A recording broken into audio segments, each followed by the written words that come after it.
I'm Paul, and this is my 2020 Yamaha Tracer 900 GT.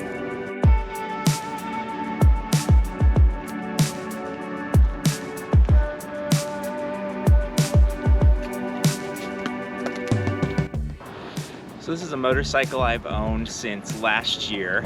I bought it used with 250 miles on it. Got an incredible deal. And it's just a motorcycle that I've absolutely loved.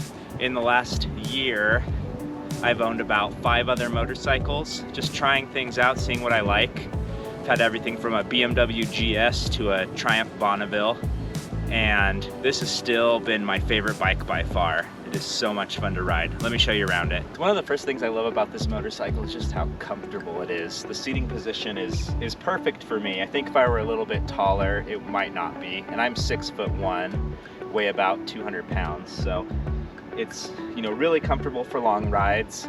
I would love to have some highway pegs, I think, for the longer hauls. Something I'm working on adding right now. And just the reach to the bars is perfect. I don't feel like I'm overextending or leaning. I'm completely upright, and it's just a great seating position, great cockpit. The windscreen is amazing. I added this aftermarket Yamaha touring windscreen and then just a little wind deflector on the top. That helps a lot with the buffeting.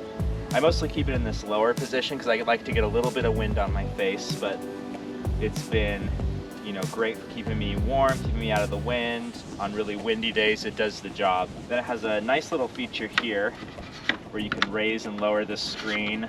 I believe it's about 3.5 or 4 inches. It's just enough. So easy to do on the fly, unless you're moving at, you know, more than 60 miles an hour. It's a little bit hard to pull up. There's a lot of pressure there, so I wouldn't suggest that. So I'm gonna go ahead and show you where the key goes on this motorcycle. It's a little hard to get. It's kind of like down here behind the handlebars. It's something that's slightly annoying, especially if you're wearing bulky gloves or something, just to get in there and to turn it on and off. Without gloves, it's pretty easy. So we just switch that on. Start switches here. So I'll put it into neutral so we can start this up. You can hear how it sounds.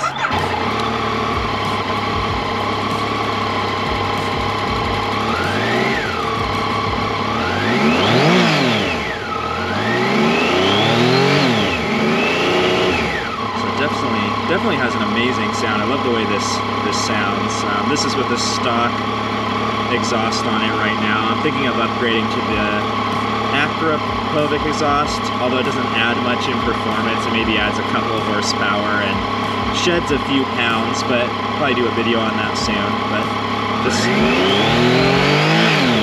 love that sound.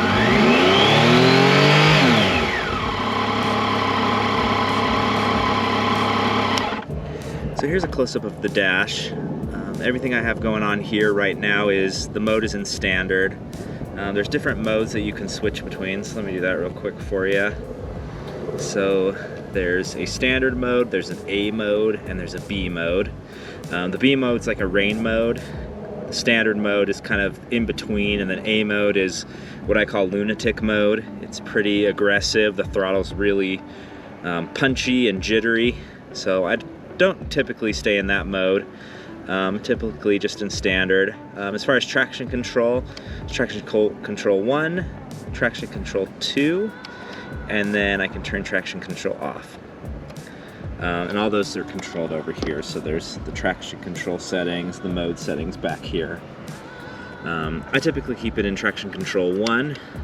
1's the least inhibiting mode, or the least likely to, you know, control your ride. 2's a little bit more aggressive. It's gonna do a lot more, you know, control wheel spin and control how the throttle is applied to the rear tire. So typically 1 is working great for me, unless it's pouring or something. As you can see on this screen here, I have a temperature gauge, the fuel that I've used, the odometer, has 2 trip meters, outside temp, coolant temp, and then it has switchable heated grips right there. So it's a cold day today, so we're on full heated grips right now. And all that's controlled by this menu wheel right here. As far as that, that's pretty much the controls. They're pretty simple, other than this right here, which is cruise control. So when I hit that button, you get a little cruise control icon that lights up here. If I'm running, I can hit set to set it. I can reset to accelerate, or I can decelerate with this button. So it works just like a car. The cruise control has been fantastic on this motorcycle. I don't know why I waited so long to get a motorcycle with cruise control. It's a game changer. And to turn off the cruise control when you're riding, all you have to do is pull one of the brakes. If you throttle down at all, it'll turn it off. Or if you change gears, it'll also turn off the cruise control for you. So that's just a simple overview of the screen. Here is the famous CP3 engine from Yamaha. It's the same engine that's in the MT-09 or the FC-09. It's just an absolute fabulous, powerful, fun engine. It's become, you know, a favorite for a lot of people, this platform, and not so much in the Tracer, more so in the MT-09. That's a very popular motorcycle, but this engine is making about 112 horsepower, and then you're right around 80 foot-pounds of torque with this engine. I know the brakes on this motorcycle get some hate, but honestly, they've been pretty great for me. It comes with ABS standard, and you have the 2-pot caliper there. I think it does an excellent job. It even comes with braided lines straight from the factory, so you have a really good braking feel, I think. The suspension on the Yamaha Tracer is great from the factory. A lot of people have complained about it being too soft, but I think once you get it adjusted properly, it's really good. It is fully adjustable for preload and rebound, so both of those can be done, you know, up here.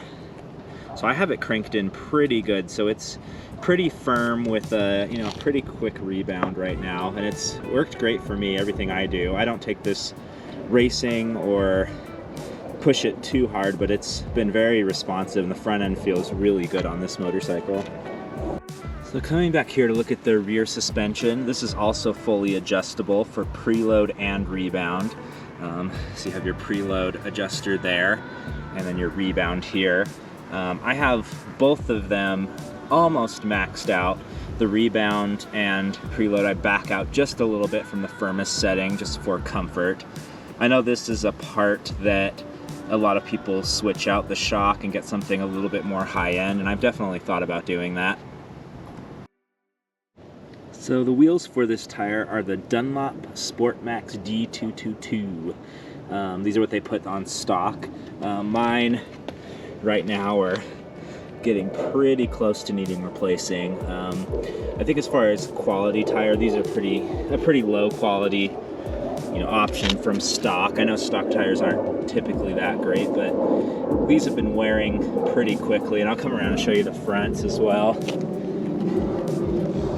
So the problem I was having with the fronts is they're starting to get scalloped and they're starting to wear a little weird.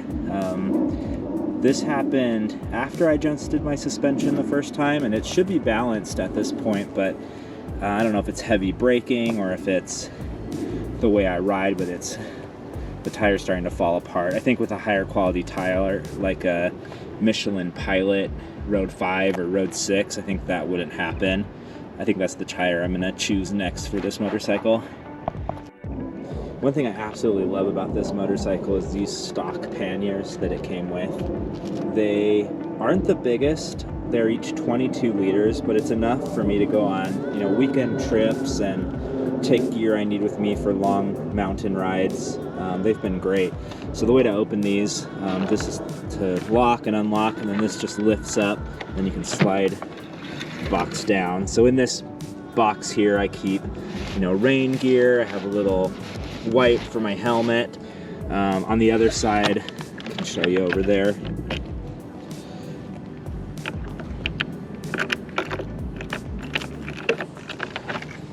So on this side, I keep my tool kit. I have a pump in here. I have a tire repair kit, which has come in handy.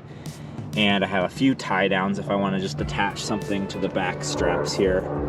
I have these handles here, which are really useful for a passenger, but I end up tying stuff to them more than I carry a passenger, so these have been great, and just for maneuvering the bike around. I'm going to talk about a few things that I've added to the motorcycle that I think have helped and just some protection as I go down the road. These are the Givey crash bars. They're the 2139s and really easy to install. I just like having this protection on my motorcycle. You know, things happen, it gets knocked over, you let your buddy ride it and he falls over, so I think it's worth the insurance to have crash bars. Another upgrade I've done is, you know, LED head or turn signals and relay. So the old stock headlights or turn signals are really ugly. I really hate them. So switched out to these, a little more low profile. On the newer Tracer, they mount the turn signals up here, which I really like a lot. Another thing I've added is this touring windscreen, and then there's just this deflector. This is a cheap, you know, eBay deflector. I actually put a bunch of epoxy in here just to hold it still. I found a place where I liked it to be and just epoxied it all together so it holds on, and it's actually lasted about a year now, so it's doing pretty good for about a $30 deflector. Really keeps the wind out of my face. One of the biggest upgrades I did to this motorcycle was buy this aftermarket seat. This is by a brand called Bagster, and I really like the way they do the red stitching and the red piping on the seat. I think it looks amazing. Underneath here, which I'll show you in a minute, I added a little bit of a seat riser. The seat's a little bit, you know, leans forward. It's really uncomfortable after a while, especially if you're going downhill. You just keep sliding into the seat and it's not comfortable, so added that. So it took me a minute to find this, but to remove the seat on this motorcycle, you actually stick the key up in here. I see a lot of motorcycles where it's behind the seat in the back, but on this particular one, it's here. So you just turn this, come pop up the seat here, take this off. And under here I have my owner's manual, and I keep my insurance and registration documents in there. There's a little toolkit that it comes with. It's not very substantial. Right there I have my relay and a few other little wiring things I've done. So to take off the rest of the seat, there's actually a latch. It took me a while to figure this out too, but there's a latch down there if you can see it. And this removes this seat. So everything up here is pretty stock except for right here. It may be a little bit hard to see, but I added a seat lifting kit. So it lifts it just a little bit. Let me see if I can get a better shot of that. So maybe you can see that there. It's just a little 3D printed part that I bought off eBay. Helps to lift the seat up just maybe a half an inch or maybe a little bit more. And it makes all the difference in the world with comfort on this motorcycle. So an upgrade for the Yamaha Tracer, I think, is really important. I think that the front end on this motorcycle looks really cool. I love the way it looks. These headlights are very bright. During the day, I ride with the brights on. At night, I turn the brights off. And when you do that,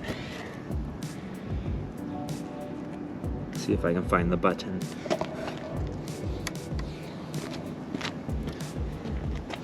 It's probably hard to tell right now, but with the brights on, the headlights, both of them are on. And if you turn it off, then one headlight stays on and the other goes off. So it's kind of a safety for when you're driving at night, so people can tell that you're a motorcycle when you're coming down the road. So this was an overview of my 2020 Yamaha Tracer 900 GT. I think it's an incredible motorcycle. There's a lot of them on the used market that I see for a really good deal, so definitely consider it next time you're shopping for a new or used motorcycle. It's been an absolute blast. It's just like the MT-09, but it's a little bit more suited for touring, a little bit better if you're doing long distances, so make sure to check it out.